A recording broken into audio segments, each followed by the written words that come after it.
Gila sa mga sundalo sa 1003rd Brigade ang mga namatay nga sila Ezekiel Cortez Adaguman, Roel Bailon o Quirino Remigio. Si Cortez adunay mga warrant of arrest sa kasong kidnapping, serious illegal detention, robbery ug murder. Napatay ang tulo human sa engkwentro tali militar sa Barangay Tupaz, Maragusan, Davao de Oro kung asa gipangbiyaan lang sa ilang mga kauban. Nakarecover ang mga sundalo og tulo ka M4 rifles, usa ka M16 rifle, usa ka AK-47, IED, assorted nga mga bala ug personal nga gamit sa NPA. Cluster no sa EU-70, so naging bahagi kami. Ito yung participation namin, yung pag-deploy namin ng RTSD doon sa mga Gidas Barangay. So yung RTSD naman, nagkakandak po sila ng needs assessment survey. So ito yung kinakonek ng RTSD po sa mga agency na involved, sila po agency na pwede nilang hilihan ng tulong.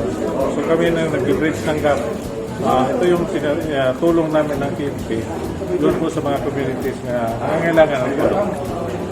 Padayong nanawagan ang militar sa mga aktibong miyembro sa NPA nga musurrender na lang sanglit nagkagamay na ang ihap sa mga guerrilla fronts sa NPA sa area sa 10th ID. Ang SMRC karon o ang ROC, ang pagkaihap na mo karon is kuha na lang sila 25. Ang guerrilla front 3 nakulo. Ang weekend guerrilla front 2 is mga 18. At ngayon, na po siya. Unlike sa una, pagkabot na 100, 200 plus pa. So, karon they're really down.